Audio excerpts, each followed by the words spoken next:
हम लोग पिछले वाले लेक्चर में दादा भाई नौरोजी द्वारा निकासी सिद्धांत के ऊपर जो विचार दिए गए उनकी चर्चा कर रहे थे।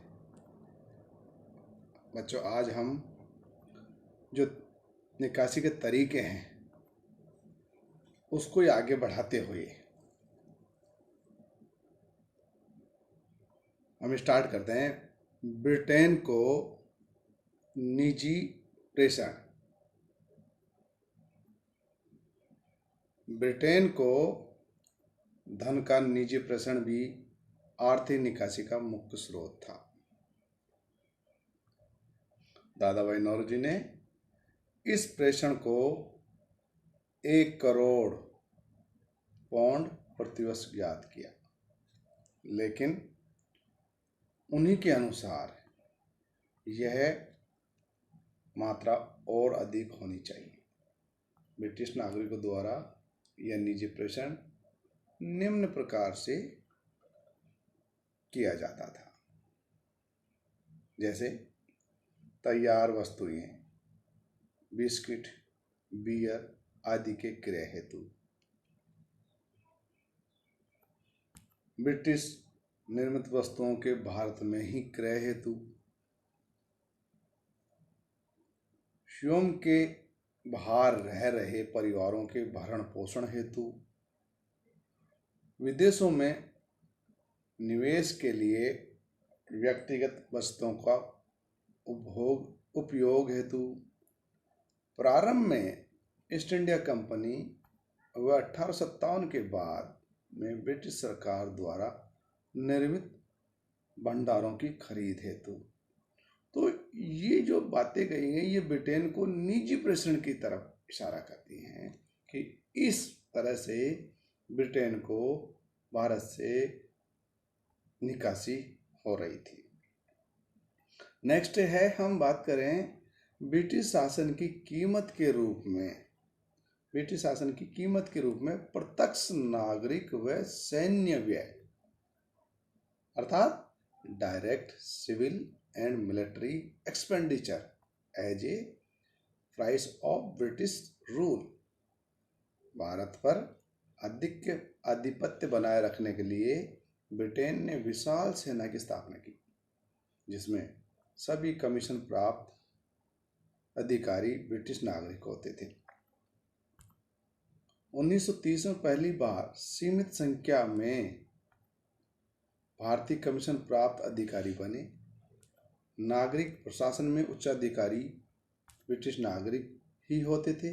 भारतीयों की तुलना में ब्रिटिश नागरिकों का वेतन व सुविधाएं बहुत अधिक थी।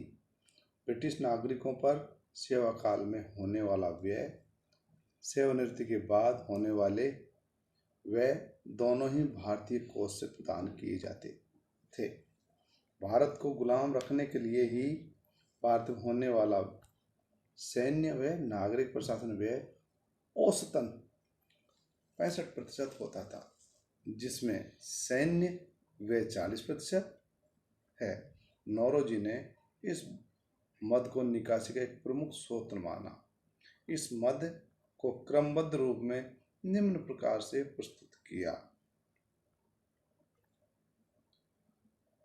अंग्रेज सैन्य प्रशिक्षणार्थियों पर होने वाला व्यय जो बाद में भारत में नियुक्त किए जाते थे। नेक्स्ट है, भारत में अंग्रेज सैनिक व असैनिक कर्मचारियों के वेतन व अन्य भत्ते।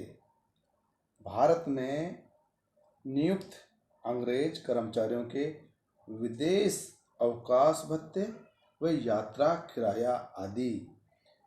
नेक्स्ट है, भारत में औपनिवेशिक शासन के भूतपूर्व सैनिक व असैनिक कर्मचारियों की पेंशन राशि जो कि ब्रिटेन में निवास करते थे।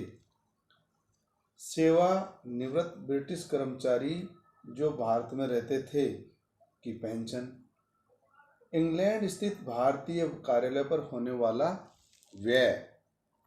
नेक्स्ट तरीका उन्होंने बताया, सार्वजनिक ऋण व उस ऋण पर ब्याज व लाभांश, public depth and it's interest and dividend है। ब्रिटिश हितों को दृष्टिगत रख पहले ईस्ट इंडिया कंपनी ने व 1857 के बाद ब्रिटिश सरकार सार्वजनिक ऋण लेती थी। ये ऋण ऊंची ब्याज दर पर लिए जाते थे। इन सार्वजनिक ऋणों पर प्राप्त होने वाला ब्याज व लाभांश निकासी के एक स्रोत के रूप में ब्रिटेन पहुंचता था।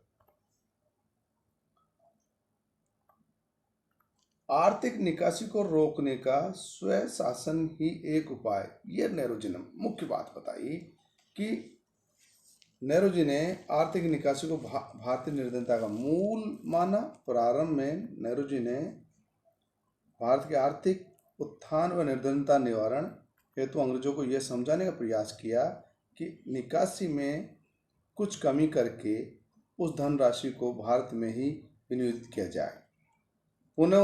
उन्होंने कुछ ब्रिटिश हित में होने वाले व्यय का भार भारत में नहीं डाले जाने की बात रखी और अंत में 20वीं सदी का प्रारंभ होते ही उन्होंने निकासी को रोकने का एकमात्र उपाय स्वशासन बताया।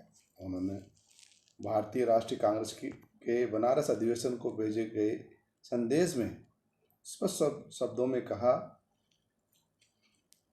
स्वशासन के बिना भारतीय चालू निकासी और उसके फलस्वरूप प्राप्त होने वाली घोर दरिद्रता दुर्भाग्य से कभी छुटकारा नहीं पा सकते। किसी प्रकार के कैसे भी तसल्ली देने वाले उपाय क्यों ना किए जाएं, प्रशासन तंत्र में किसी प्रकार की कमी, कैसी भी रद्द-बदल अथवा इधर उधर की हेराफेरी क्यों न की जाए, इनसे न तो कोई लाभ हो सकता और न ही सर्वदा कोई लाभ होगा। स्वयं सरकार और स्वयं प्रजा ही निकासी बंद कर सकती है। भारत के दुर्भाग्य व व्यवस्थाओं की नियुक्ति के लिए स्वशासन ही एकमात्र उपचार है। इस तरह से नेहरू जी ने ये बताने का प्रयास किया कि निकासी को रोकने के लिए स्वराज्य ही मूल उपाय है।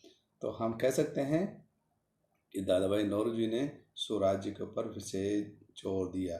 ठीक है, थैंक यू। अगली क्लास में अपन अगले वाली चीज के बात करेंगे। ओके।